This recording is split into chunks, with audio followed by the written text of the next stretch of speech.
Assalamualaikum warahmatullahi wabarakatuh dan salam sejahtera untuk kita semua. Salam Guru Penggerak.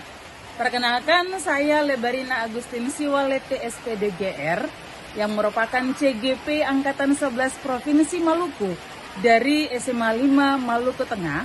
Di saat ini saya akan melakukan aksi nyata modul 1.4 terkait dengan budaya positif, dan ini merupakan pengimbasan bagi lingkungan sekolah saya di SMA Negeri 5 Maluku Tengah. Selamat menyaksikan.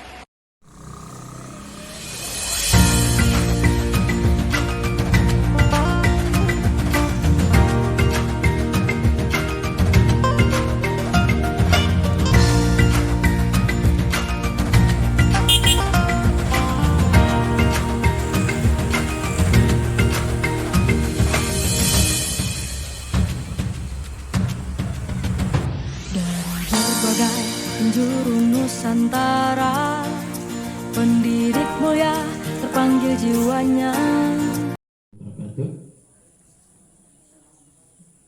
Yang kita hormati Bapak Kepala TU dan staf, yang kita hormati dan kita banggakan Bapak Ibu Dewan Guru SMA Negeri 5 Maluku Tengah. Pada kesempatan ini saya dipercayakan untuk membuka kegiatan dalam rangka salah satu tugas dari guru penggerak yang diikuti oleh salah satu guru siswa kita, guru kita, yaitu Ibu Rina. Sekarang ini mengikuti kegiatan persiapan yang mengikuti lokakarya yang ketiga. Persiapan dalam mengikuti lokakarya yang ketiga berkaitan dengan aksi nyata modul 1.4 diseminasi budaya positif yang nantinya akan diterapkan di sekolah kita. Budaya positif di sini banyak yang perlu kita tanamkan kepada siswa, terutama berbagai macam hal-hal yang positif, mulai dari kegiatan kita di waktu mulai datang ke sekolah, siswa masuk ke sekolah, sampai dengan kegiatan pada saat pembelajaran di ruangan. Ada berbagai macam kegiatan hal-hal budaya positif yang harus kita tanamkan kepada siswa. Salah satunya kita bergotong royong, kita melakukan kerja bakti bersama atau religius agama, atau berbagai macam kegiatan, misalnya waktu masuk salam terhadap guru. Itu budaya-budaya seperti itu harus kita tanamkan dengan baik, sehingga nantinya akan merubah karakter dan sifat daripada siswa-siswa tersebut. Dalam hal ini Ibu Rina yang nantinya akan mengikuti kegiatan ini, mudah-mudahan apa yang disampaikan nanti buat Bapak Ibu semuanya berkaitan dengan tugas beliau dapat diterapkan di sekolah kita dengan baik, karena ada beberapa guru lagi yang sudah selesai kegiatan guru penggerak ini, dan kita memiliki yang insya Allah nantinya ada 4 orang guru. Di sini saya akan diberi kesempatan untuk membuka kegiatan ini, kegiatan aksi nyata modul 1.4 diseminasi budaya positif, yang nanti akan disampaikan oleh Ibu Rina selaku CGP untuk mengikuti persiapan lokakarya 3. Untuk tidak membuang-buang waktu, kegiatan ini saya buka dengan mengucapkan Bismillahirrahmanirrahim. Kegiatan diseminasi budaya positif sosialisasi diseminasi budaya positif yang akan disampaikan oleh CGP kita SMA Negeri 5 Maluku Tengah oleh Ibu Rina Siwalete. Dengan resmi saya buka. Demikian yang perlu saya sampaikan. Billahi taufiq wal hidayah. Wassalamualaikum warahmatullahi wabarakatuh. Selamat siang. Salam sejahtera bagi kita semua. Salam.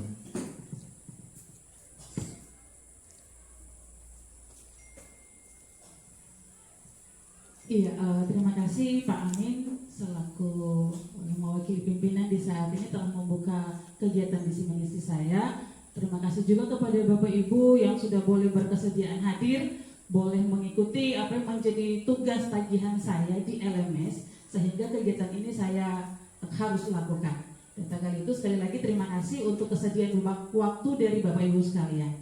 Iya Bapak Ibu, saya di sini sudah disampaikan tadi oleh Pak Amin bahwa saya adalah CGP Angkatan 11 dari Provinsi Maluku yang mewakili SMA Negeri 5 Maluku Tengah akan melakukan diseminasi terkait dengan budaya positif.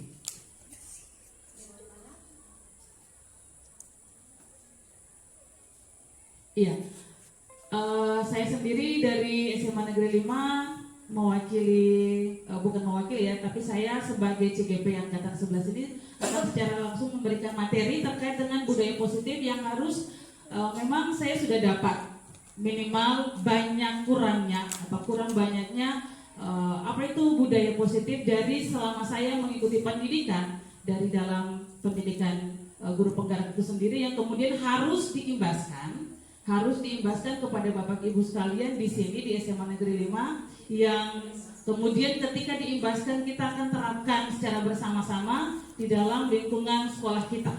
Jadi secara langsung saja, ya sebelum kita masuk pada materi pengimbasan materinya, kita sepakat dulu ya Bapak Ibu, kira-kira dalam ketika waktu berjalan nanti kegiatan pengimbasan ini berjalan, kita sepakat dulu dengan yang namanya kesepakatan kurung kelas. Kira-kira yang sudah saya buat 1 sampai 4 ini kira-kira dari Bapak Ibu sekalian ada yang mau ditambahkan?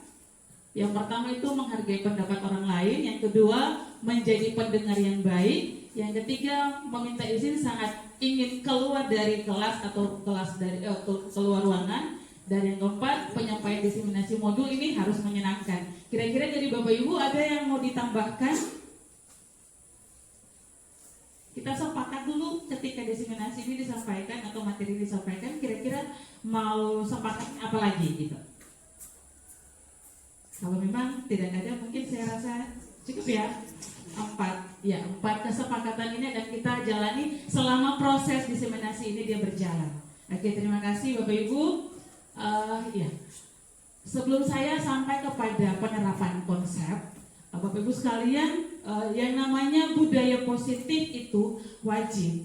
Saya ulangi, wajib kita terapkan di dalam lingkungan sekolah SMA Negeri 5 Maluku Tengah. Nah, yang namanya budaya positif itu berarti kita menanamkan karakter, sifat yang baik yang menjadi sebuah kedisiplinan bagi anak-anak didik kita atau murid-murid kita, sehingga perilaku mereka atau karakter mereka yang awalnya mungkin kurang baik, dia menjadi baik ketika penerapan disiplin positif ini kita terapkan secara bersama, bukan cuma 1-2 guru atau kami sebagai CGP atau guru penggerak yang mungkin sudah selesai, tapi ini wajib. Maka itu kenapa pengimbasan ini dilakukan kepada kita semua, supaya kita secara berkolaborasi menerapkan budaya positif ini kepada anak-anak didik kita, Bapak Ibu. Ya, sebagai seorang guru yang baik, kita harus mampu menerapkan konsep-konsep inti seperti disiplin positif, yang kedua motivasi perilaku manusia terkait dengan hukuman dan penghargaan, yang ketiga posisi kontrol, dan yang keempat keyakinan sekolah atau kelas, dan yang kelima adalah segitiga restitusi. Nah, nanti penerapan seperti apa itu disiplin positif sampai pada segitiga restitusi itu akan kita lihat secara bersama-sama dalam materi nanti. Iya Bapak Ibu, kira-kira coba saya mau ingin bertanya dulu kepada Bapak Ibu sekalian, menurut Bapak Ibu apa itu sebuah disiplin positif? Mungkin ada yang bisa menjawab disiplin positif sebelum langsung kepada Ibu Nani, saya persilakan. Terima kasih atas kesempatan yang diberikan. Yang disebut dengan disiplin positif itu adalah kebiasaan-kebiasaan baik yang harus diterapkan oleh warga sekolah, baik itu siswa, guru maupun tenaga kependidikan. Disiplin positif yang paling terutama yang perlu kita kembangkan sebelum berproses di dalam kelas itu adalah sapa, senyum, salam, santun. Yang tadi yang saya lihat itu 4 kriteria ini belum ada. Jadi mungkin penambahan di dalam yang tadi Ibu Rina tampilkan itu dulu. Ketika sapa, senyum, salam, santun itu betul-betul bisa diterapkan dalam lingkungan pendidikan ini, saya yakin dan percaya budaya positif lain itu bisa dikembangkan secara baik. Terima kasih.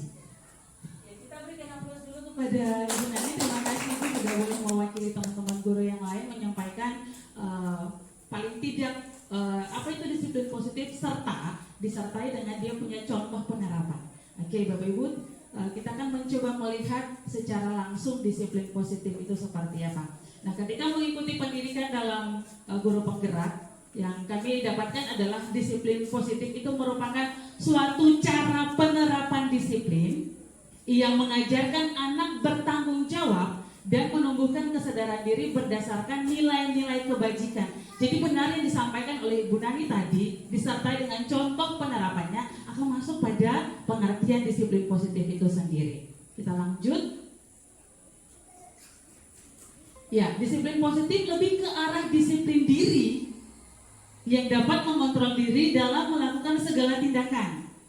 Disiplin diri dapat membuat murid memahami dan menyadari berdasarkan motivasi internal, bukan akibat paksaan, pujian, ataupun hukuman.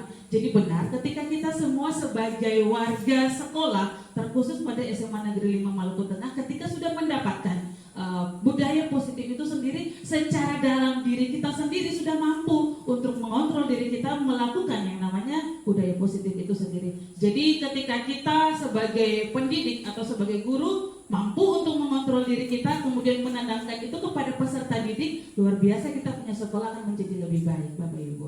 Kita lanjut. Nah, ini 6 karakter profil pelajar Pancasila yang sesungguhnya kita sendiri sudah tahu secara bersama-sama ada di dalam profil pelajar Pancasila. Yang pertama, beriman dan bertakwa kepada Tuhan Yang Maha Esa dan berakhlak mulia, kemudian mandiri, berkebinekaan global, bergotong royong, kreatif, dan bernalar kritis. Ini 6 karakter profil pelajar Pancasila ini dia merujuk pada hal-hal yang tadi disebut sebagai disiplin positif itu sendiri. Kita lanjut.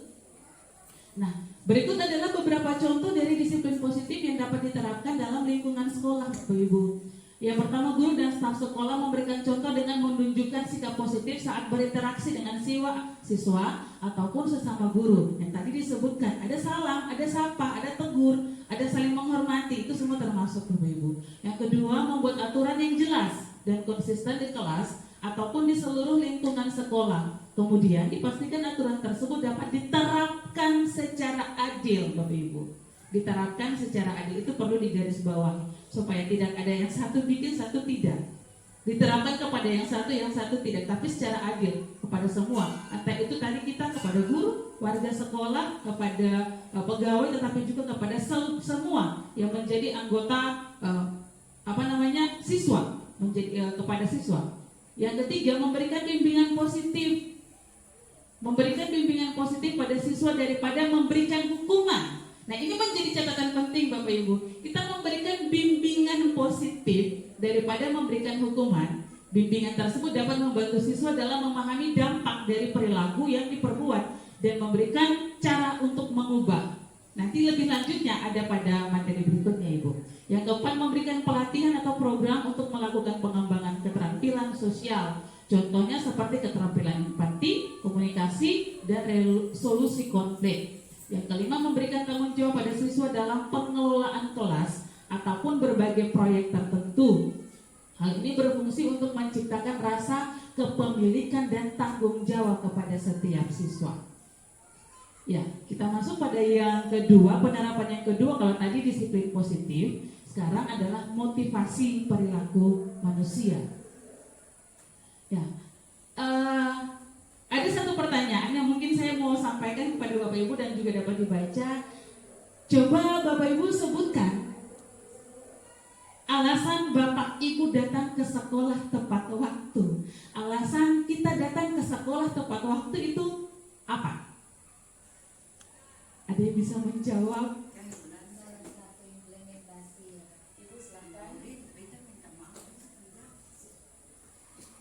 Terima kasih Ibu. Menurut pandangan saya bahwa salah satu implementasi daripada budaya positif yang kita tujukan kepada peserta didik. Sebab budaya positif itu dimulai dari guru, baru kemudian implementasinya kepada peserta didik yang merupakan bagian daripada subjek daripada budaya positif itu sendiri.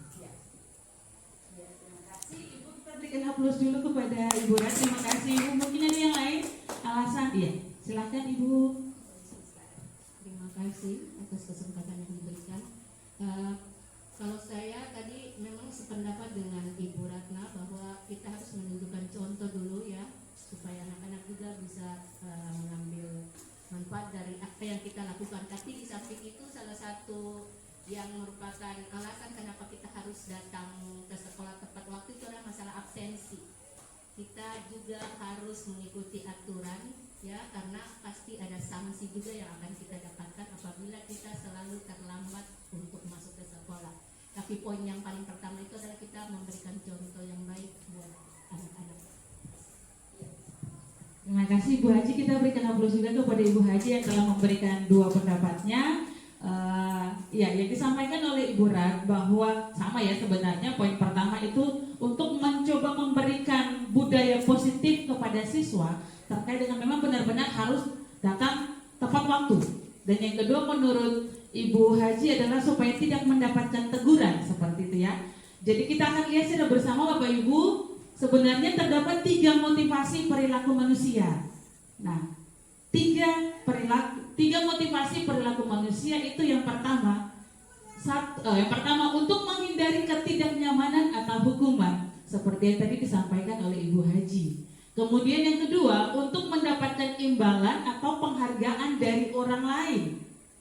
Dan yang ketiga, untuk menjadi orang yang mereka inginkan dan menghargai diri sendiri dengan nilai-nilai yang mereka percaya. Nah, yang disampaikan oleh Ibu Rat dan Ibu Haji terhadap poin yang pertama itu dia ada pada poin yang ketiga, yaitu untuk menjadi orang yang mereka inginkan dan menghargai diri sendiri. Ketika kita menghargai diri kita sendiri, pasti kita menghargai yang lain, entah itu waktu, entah itu kesempatan, entah itu hal yang lain yang di luar eksternal kita. Jadi ketika kita menghargai diri kita sendiri, semua hal itu pasti akan terjadi Bapak Ibu sesuai dengan yang namanya penerapan disiplin. Seperti itu Bapak Ibu. Kita lanjut. Nah, yang ketiga ini adalah posisi kontrol restitusi. Nah, ini posisi kontrol restitusi ini seperti apa Bapak Ibu? Kita akan lihat. Nah, ada 5 posisi kontrol restitusi yang sebagai guru kita harus kemudian merefleksikan diri kita sendiri bahwa selama ini kita ada pada posisi yang mana. Nah, 5 posisi kontrol restitusi yang pertama adalah guru sebagai penghukum. Yang kedua, guru sebagai pembuat rasa bersalah. Yang ketiga, guru sebagai teman. Yang keempat, guru sebagai pemantau. Dan yang kelima adalah guru sebagai manajer. Bapak Ibu, perlu saya sampaikan kepada Bapak Ibu bahwa peserta didik kita atau murid kita itu mereka adalah unik sebenarnya. Kenapa saya bilang unik? Mereka punya karakteristik yang berbeda-beda. Mereka punya sifat yang berbeda-beda. Jadi ketika mereka punya karakteristik yang berbeda-beda, sifat mereka yang berbeda-beda, tugas tanggung jawab kita adalah hanya menuntun mereka, menuntun peserta didik kita, menuntun murid kita menurut kodrat alam dan kodrat zaman mereka. Terkait dengan itu, kita harus merefleksikan diri kita selama ini ketika dalam proses pembelajaran ataupun juga ketika kita ada dalam lingkungan sekolah, kita selalu ada pada posisi yang mana? Apakah kita ada pada posisi penghukum kepada murid, ataukah pembuat rasa bersalah kepada murid, ataukah kita sebagai teman, ataukah kita sebagai pemantau dan sebagai manajer? Nah, Bapak Ibu, kalau kita ada pada posisi penghukum, itu berarti segala sesuatu yang murid lakukan ketika menurut kita salah, kita selalu menghukum mereka. Kita selalu menghukum mereka. Kemudian ketika murid melakukan sebuah kesalahan yang tidak sesuai dengan apa yang kita inginkan, kemudian kita selalu membuat mereka merasa bersalah, menjadikan mereka sebagai orang pembuat masalah. Gitu. Kemudian yang ketiga, kadang-kadang kita kemudian karena ingin menjadi ada pada posisi teman, sehingga ya sudahlah, seperti kita berteman dengan siswa. Nanti kita lihat apakah 1, 2, 3 dan 4 ini, bahkan yang kelima ini, kita harus ada pada posisi yang mana sebenarnya. Kalau kita ada pada pemantau, kita cuma pantau mereka begitu saja, mereka berbuat seenaknya mereka tanpa mengadakan apa-apa kepada mereka. Dan yang kelima adalah sebagai manajer. Bapak Ibu, kalau disebut sebagai manajer, akan kita lihat di antara kelima posisi kontrol tersebut sangat diharapkan. Bapak Ibu, sangat diharapkan guru harus memposisikan dirinya pada posisi kontrol manajer. Kalau yang tadi yang pertama itu penghukum, pembuat rasa bersalah, teman, pemantau atau manajer, seharusnya kita ada pada posisi manajer. Kenapa manajer? Ini kita lihat. Bapak Ibu, kalau misalnya posisi kontrol penghukum, jikalau guru memposisikan diri dalam posisi kontrol sebagai penghukum, maka murid itu dia akan memberontak. Percaya atau tidak, murid dia akan memberontak atau dendam kepada kita. Dia tidak menjadi percaya diri terhadap apa yang dilakukan. Dia tidak kemudian keluar dari dia punya zona itu. Dia akan selalu membuat masalah. Ya, karena kita ada pada posisi kontrol sebagai penghukum. Kita tidak memberikan jalan keluar, tapi kita memberikan jalan keluar itu menurut kita sebagai guru. Yang kemudian yang kedua, posisi kontrol pembuat rasa bersalah. Nah, jika guru memposisikan diri dalam posisi kontrol sebagai pembuat rasa bersalah, maka murid akan merasa tidak berharga atau menyimpan energi negatif. Bapak Ibu, ketika kalau kita ada pada posisi kontrol pembuat rasa bersalah, sadiki-sadiki katong nasaladong, sadiki-sadiki katong nasaladong, maka yang terjadi adalah murid yang merasa tidak berharga dan bahkan menyimpan energi negatif. Seperti itu Bapak Ibu, kita tidak mencari jalan keluar, tapi pada akhirnya kita selalu menyalahkan apa yang mereka lakukan.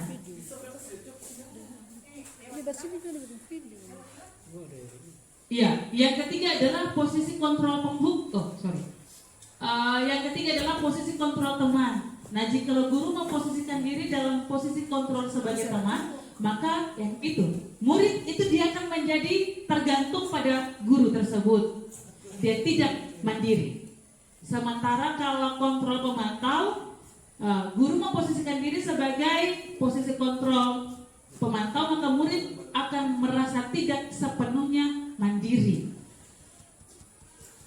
Nah, kalau manajer, maka murid akan mandiri, percaya diri, dan dapat memecahkan masalah.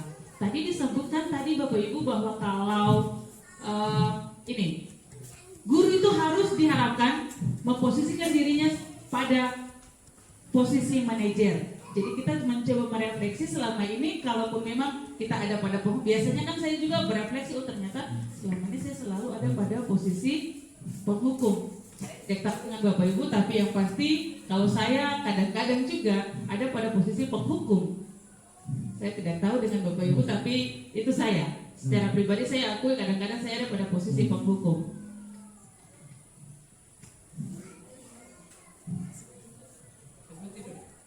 Kita lanjut ya. Tadi disebutkan bahwa sebagai guru kita harus benar-benar memposisikan diri kita sebagai manajer, supaya ketika kita menjadi manajer, kita akan mengajarkan murid menjadi mandiri, kemudian dia percaya diri dan dapat memecahkan masalah. Bukan saja memecahkan masalah, tapi kemudian menemukan solusi untuk keluar dari dia punya persoalan atau masalah tersebut.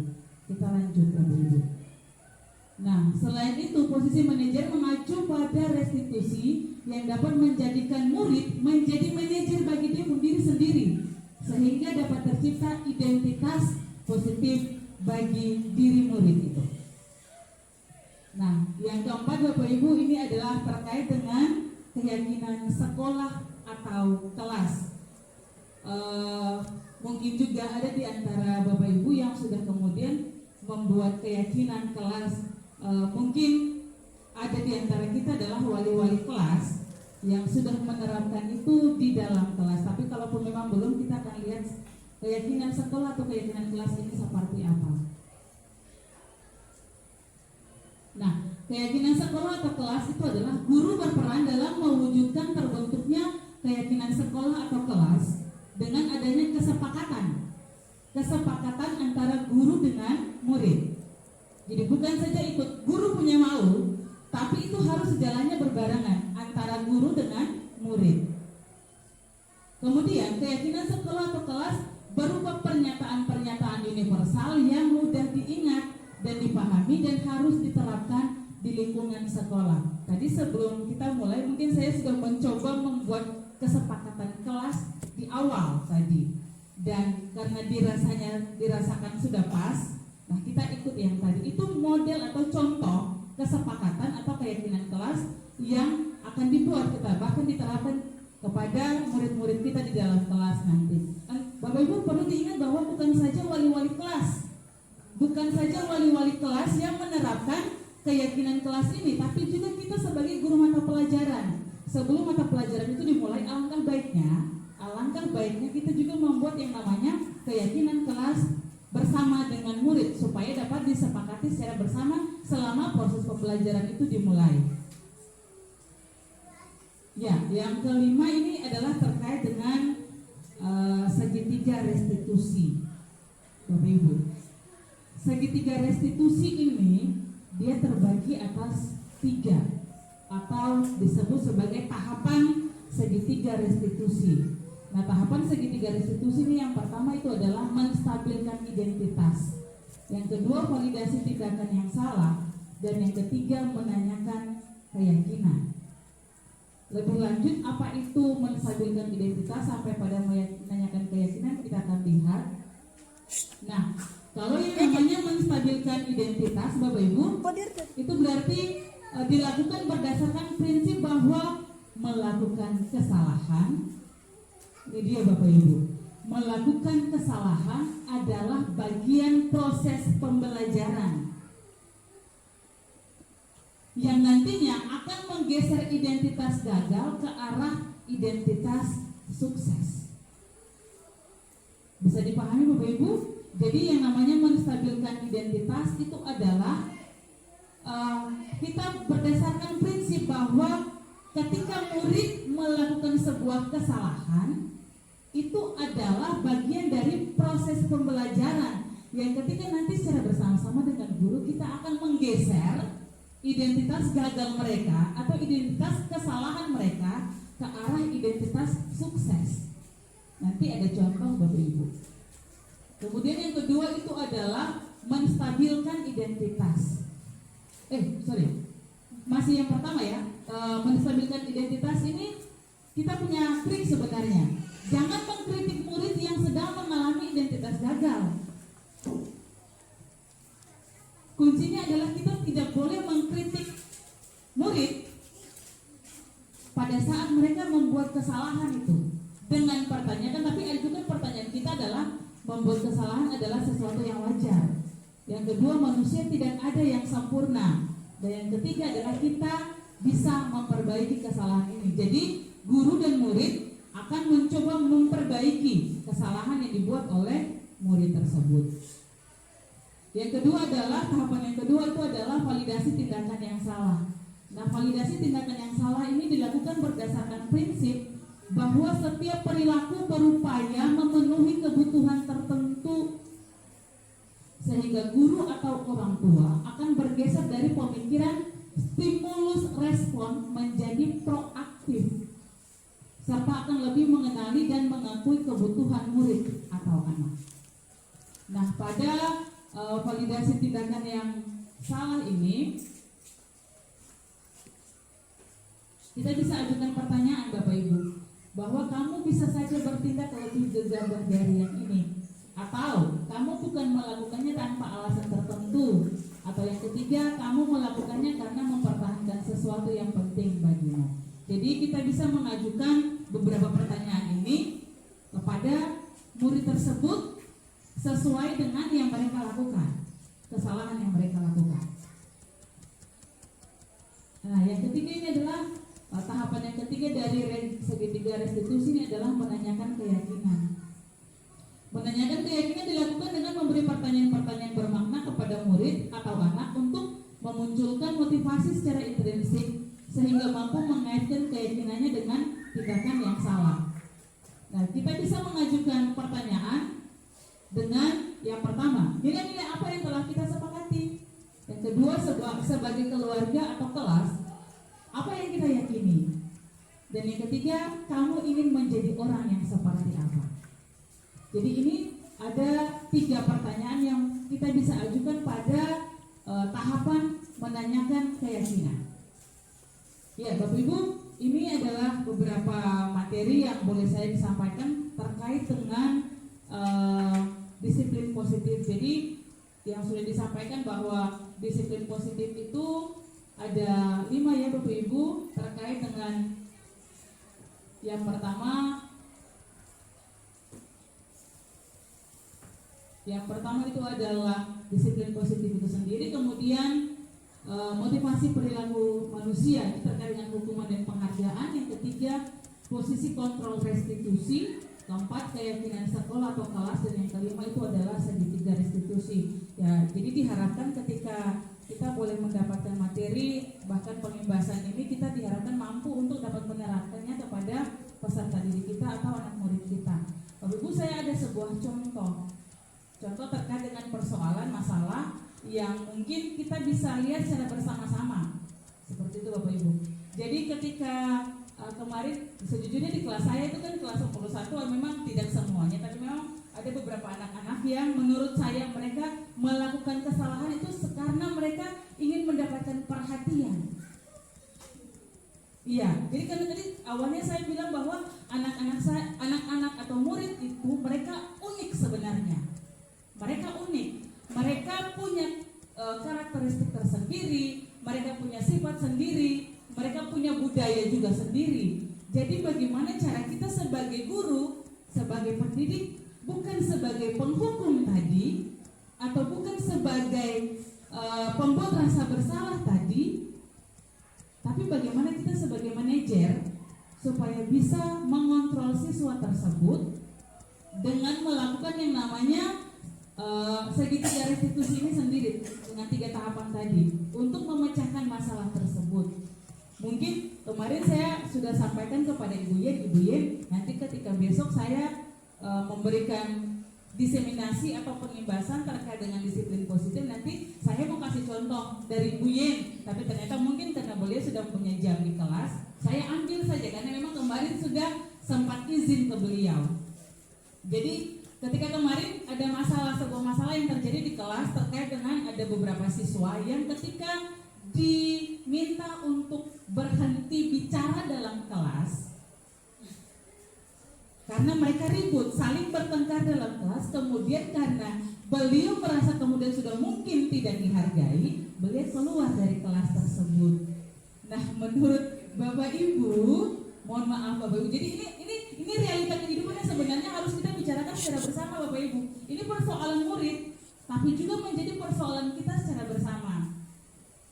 Bagaimana kita sebagai guru harus menerapkan, harus memposisikan diri kita untuk benar-benar melihat situasi, persoalan, masalah yang dihadapi oleh murid tersebut. Bagaimana kita memberikan jalan keluar.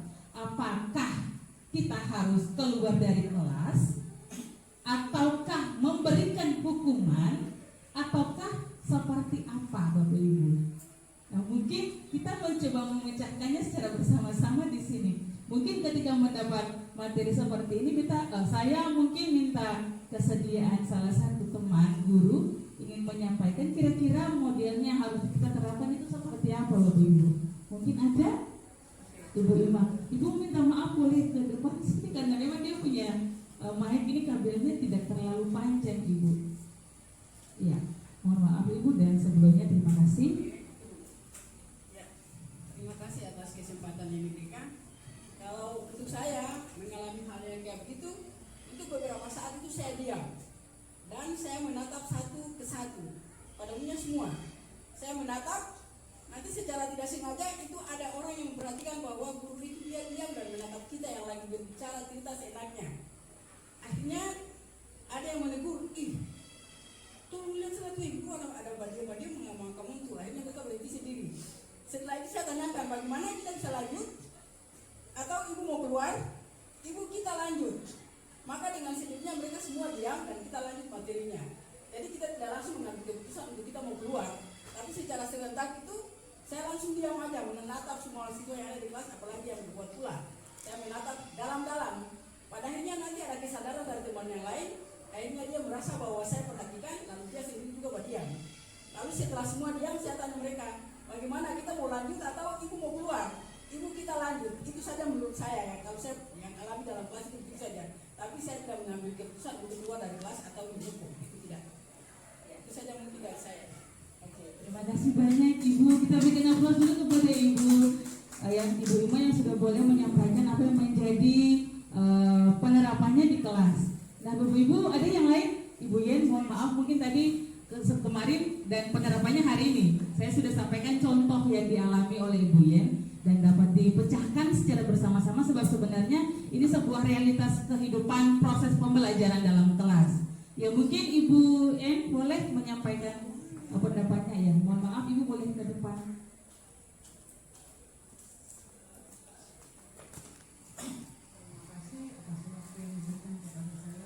Mungkin terkait dengan belajar siswa di dalam kelas ini, untuk sumber ini mungkin sekarang ditekankan kita lebih mengenal gaya belajar siswa. Gaya belajar siswa itu mungkin ada 3. Yang pertama itu mungkin audiovisual, ya kan? Kemudian ada salah satunya kinestetik. Jadi di situ bagaimana kita bisa mengenal karakter siswa masing-masing. Jadi karakter anak yang si A dan si B ini tidak sama. Jadi untuk itu kita sebagai guru kita harus lebih mengenal seperti apa. Mungkin itu dari saya. Terima kasih. Ya, terima kasih. Kita berikan aplaus dulu kepada Ibu yang sudah boleh menyampaikan pendapatnya. Itu terkait dengan model atau gaya belajar. Nah, Bapak Ibu terima kasih juga kepada Ibu Ima yang sudah boleh menyampaikan masukannya bahkan pendapatnya. Mungkin juga itu pengalamannya Bapak Ibu sebab kasus seperti kayak gini merupakan pengalaman hampir semua guru yang ketika siswa ribut di kelas, bertengkar, kemudian masing-masing kita mengambil tindakan kita. Nah, Bapak Ibu yang saya hormati, sebenarnya yang disampaikan Ibu Emi itu ada benarnya. Kenapa? Itu nanti proses penerapan materi di dalam kelas. Nah, yang kita lihat sekarang ini penerapan budaya positifnya.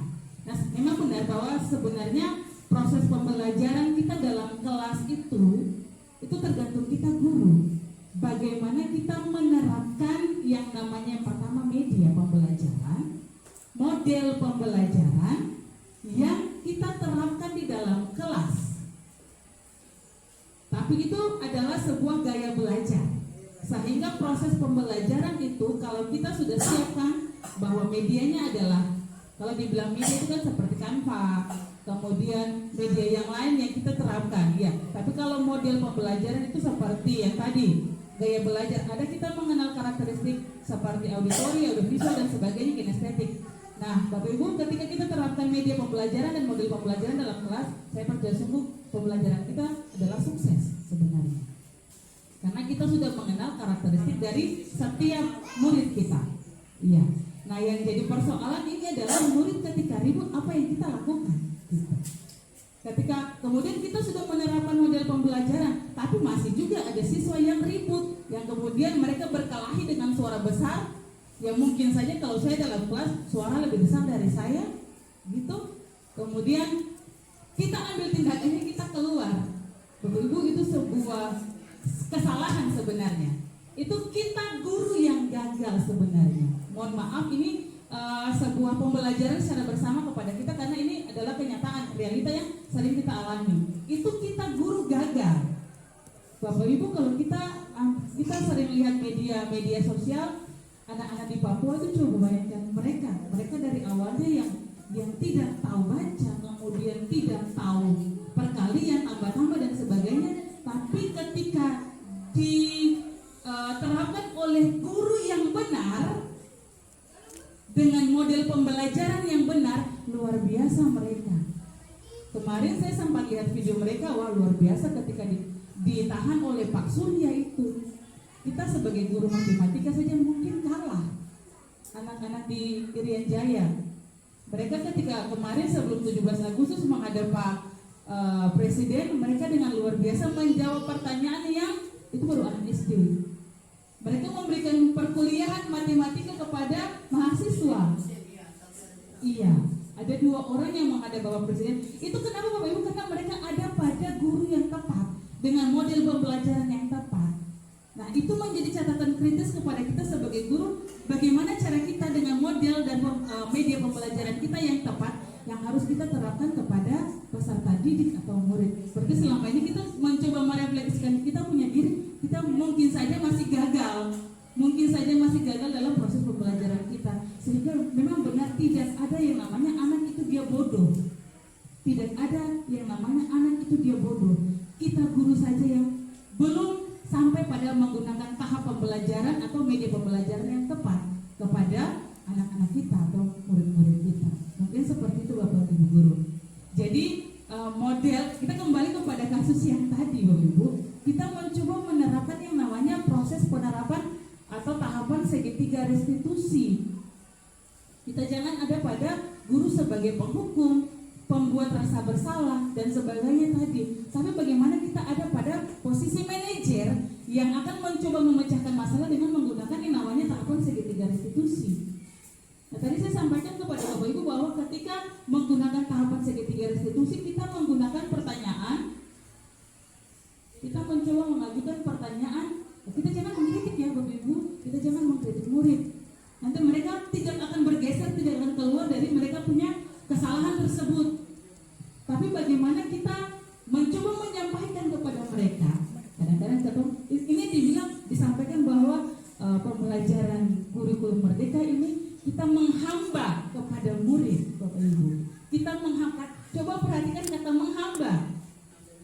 Menghamba kepada murid. Jadi kurikulum merdeka ini dia membutuhkan kita sebagai kita harus menghamba kepada murid. Jadi mereka itu seperti Tuhan bagi kita.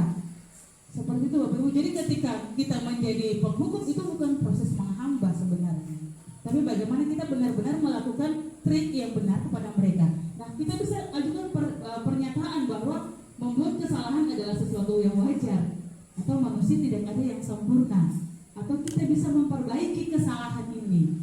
Nah, kalau guru emosi lain, maka sudah selesai. Guru egois lain, maka sudah selesai. Kadang-kadang seperti itu Bapak Ibu. Jadi murid dia akan tidak bergeser dari identitas gagal tadi. Dia akan tetap ada pada zona itu. Tapi bagaimana ketika kita secara bersama-sama menggunakan trik ini, maka percaya sungguh bahwa yang tadi gagal itu dia akan bergeser menjadi identitas sukses. Nah, tahapan yang kedua, ketika yang tadi sudah selesai, kita akan bergeser pada validasi tindakan yang salah.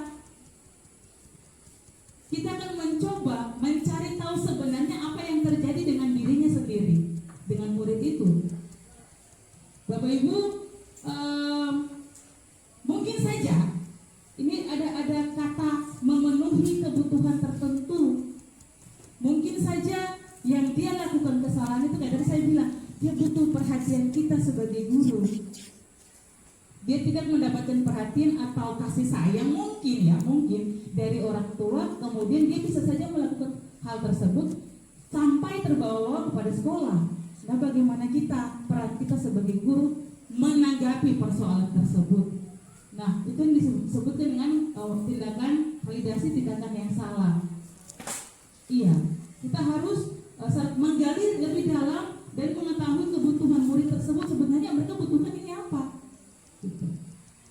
Bapak Ibu, kita bisa mengajukan pertanyaan, kamu bisa saja bertindak lebih gegabah. Coba kemarin kalau ada persoalan kayak gitu, untung dia tidak banting meja atau tidak banting kursi, dia hanya bisa ribut saja dalam kelas. Anak-anak kita di Maluku ini kan luar biasa otak mereka. Bapak Ibu kan, kita guru saja punya tingkat, orang Ambon bilang takarasam. Iya kan Bapak Ibu, kalau kita ada pada tahap mereka egois, kita egois, mereka emosi, kita emosi, hancur. Bisa saja anak itu dia bisa berlaku lebih daripada suara besar tadi. Dia bisa saja banting meja misalnya, bisa saja dia pukul guru. Kita bisa lihat contoh banyak-banyak itu di media sosial. Ada siswa yang bisa saja pukul guru dalam kelas, Bapak Ibu. Iya kan? Tapi bagaimana itu trik kita? Nah, pada tahapan yang kedua ini kita bisa ajukan pertanyaan. Kamu bisa saja bertindak lebih gegabah lagi dari yang ini, atau kamu bukan melakukannya tanpa alasan tertentu. Kalau kemarin kan mungkin bisa tanya saja, mengapa? Panggil secara pribadi dia, panggil secara pribadi murid tersebut, kemudian kita bertanya sebenarnya ada apa? Mengapa sampai harus terjadi yang demikian? Kalau kita sebagai pengumuman, pasti hal itu terjadi. Ya anak-anak itu pastinya terjadi. Kan Bapak Ibu, sehingga mereka akan tetap ada pada identitas gagal. Nah itu, mereka percaya sungguh minggu depan proses tersebut mungkin saja bisa terjadi, karena yang tadi mereka tidak keluar dari identitas gagal tadi, Bapak Ibu. Nah yang berikut, setelah kita ada pada tahapan validasi tindakan yang salah, kita kembalikan mereka pada yang namanya menanyakan keyakinan. Makanya tadi saya sempat bilang kepada Bapak Ibu sekalian bahwa ketika dalam kelas itu bukan saja guru atau wali kelas membuat keyakinan kelas, tapi kita sebagai guru mata pelajaran juga harus bersepakat dengan mereka untuk membuat yang namanya keyakinan kelas, supaya yang dari keyakinan kelas tersebut kita bisa tanyakan kepada mereka, yang ada nih kira-kira mau yang apa lain. Tidakkah bisa mengikuti keyakinan kelas yang ini? Mereka pasti tersadar, Bapak Ibu. Percaya sungguh bahwa sebenarnya memang pada kenyataannya 1-2 orang kalau buat model kayak gini tidak bisa, Bapak Ibu. Tapi ketika kita secara bersama sudah mendapat pengimbasan seperti kayak gini, saya percaya anak-anak kita di SMA Negeri 5 Maluku Tengah bisa. Lebih daripada kata bisa, Bapak Ibu. Mereka lebih daripada kata bisa. Yang irian saja bisa, apalagi kita. Yang di pedalaman saja bisa, apalagi kita.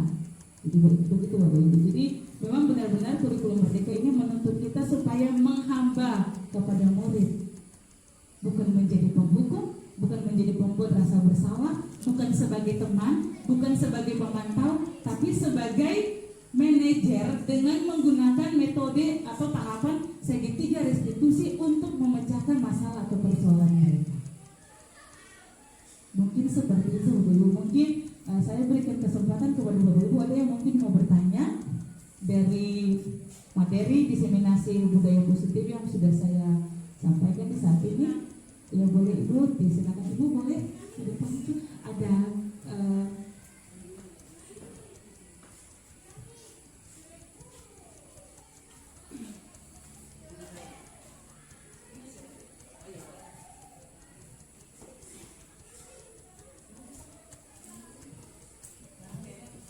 Terima kasih atas waktu yang diberikan kepada saya kembali. Di sini mungkin saya mau menanyakan terkait dengan keyakinan kelas, karena salah satu guru yang melakukan keyakinan kelas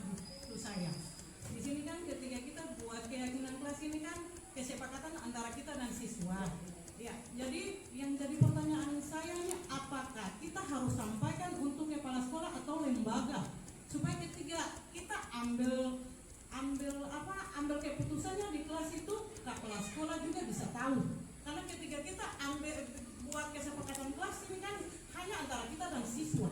Mungkin itu saja dari saya. Terima kasih. Iya, terima kasih Ibu untuk pertanyaannya, memang sangat luar biasa. Nah, Bapak Ibu yang saya hormati, sebenarnya pembuatan tentang keyakinan kelas, kalau yang namanya keyakinan kelas itu berarti antara kita dengan siswa atau dengan murid kita yang kita ajar pada saat itu. Nah, tadi saya bilang boleh saja ketika jadi wali kelas kita buat antara guru wali kelas dengan murid. Boleh juga untuk guru mata pelajaran dengan murid yang pada saat itu jadi guru yang menjadi guru mata pelajaran. Nah, beda halnya juga dengan yang namanya membuat keyakinan sekolah. Kalau membuat keyakinan kelas itu berarti hanya kita dengan murid tersebut. Kalau membuat keyakinan sekolah itu berarti lembaga, itu kepala sekolah, wewenangnya kepala sekolah Ibu. Tapi kalau hanya cuma dengan siswa, langsung kita dengan mereka saat itu berarti hanya kita dengan mereka supaya mereka tidak melanggar apa yang menjadi keyakinan kelas kita di saat itu, atau kesepakatan kita bersama saat itu.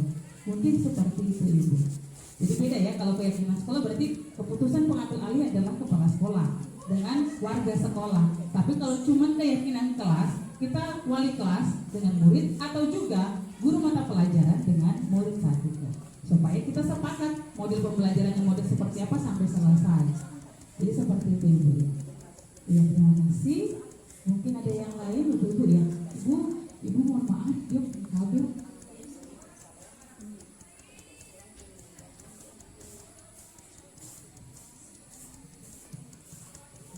Sebelumnya terima kasih banyak yang memberikan kesempatan kepada kami untuk bertanya.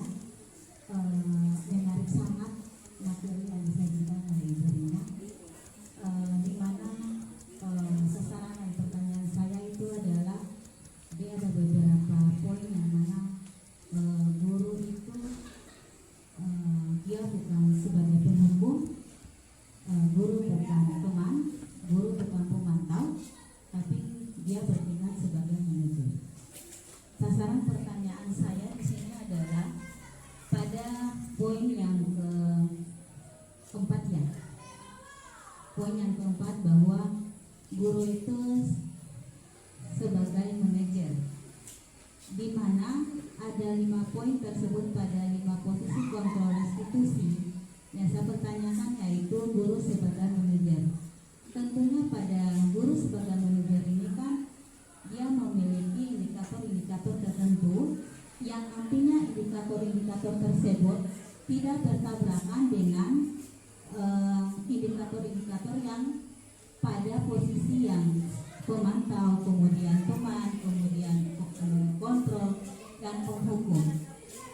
Langkah-langkah apa saja yang dapat kita ambil sebagai guru agar kita berada pada posisi sebagai manajer, sebab dikhawatirkan dengan sampai kita sudah berada pada guru sebagai manajer akan bercampur aduk dengan indikator-indikator yang seharusnya ada pada selain daripada guru sebagai manajer. Sekian pertanyaan saya. Iya, terima kasih Ibu, pertanyaannya sangat luar biasa terkait dengan sebenarnya yang dibilang manajer itu seperti apa, itu kan tahapan manajer itu dengan alurnya seperti apa. Nah, Bapak Ibu, kita membayangkan yang namanya manajer. Manajer itu ketika siswa atau dia punya pegawai membuat sebuah kesalahan, dia tidak langsung memarahi mereka di depan banyak orang. Ketika mereka atau ketika murid itu dia membuat sebuah kesalahan, panggil mereka secara pribadi, dan kemudian menyelesaikan mereka punya persoalan itu sendiri dengan mereka, tanpa ada ketahuan dari teman-teman yang lain atau tanpa ada sepengetahuan guru yang lain, tidak. Tapi secara pribadi, secara internal, guru tersebut dengan murid menyelesaikan persoalan itu sendiri, sehingga yang disebut sebagai proses posisi kontrol restitusi. Ketika ada pada alur seperti demikian, peserta didik dia benar-benar mengakui dia punya kesalahan, misalnya dia bisa terbuka misalnya dengan apa yang dia lakukan, misalnya berhubung karena hanya antara guru dengan murid tersebut, tidak ada intervensi dari pihak yang lain. Jadi apa yang menjadi kesalahan tersebut jangan sampai dia ada pada guru yang lain ataupun juga pada teman-teman yang lain. Sehingga dengan terbuka, dengan transparan, dengan bertanggung jawab, dengan mandiri, murid tersebut bersama dengan guru bisa memecahkan persoalan tersebut. Mungkin dari saya seperti itu, Ibu. Bisa diterima, Ibu? Oke, sama-sama, Ibu. Ada yang lain lagi, Bapak Ibu? Tidak ada. Iya. Terima kasih sebenarnya Bapak Ibu sudah boleh mengikuti apa. Jadi saya punya diseminasi atau pengimbasan dari materi yang sudah saya dapatkan terkait dengan budaya positif. Jadi semoga pengimbasan ini benar-benar dapat kita terapkan. Ketika kemarin mengikuti kita punya pendidikan, jujur Bapak Ibu kita semua kemudian pulang dan merefleksikan kita punya diri sendiri. Selama ini kita ada banyak sekali guru pribadi kita membuat kesalahan, sehingga murid tersebut dia benar-benar tidak keluar dari identitas gagal mereka.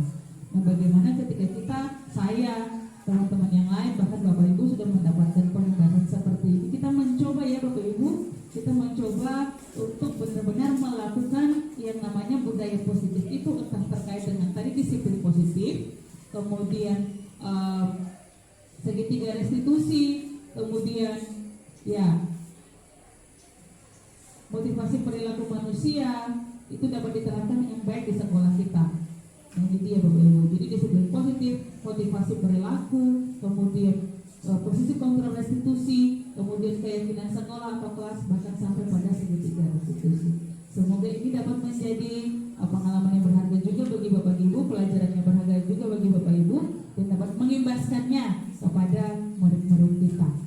Kalau memang tidak ada pertanyaan lagi, tidak ada masukan lagi bagi saya pikir kita punya diseminasi atau pengimbasan di saat ini boleh selesai Bapak Ibu.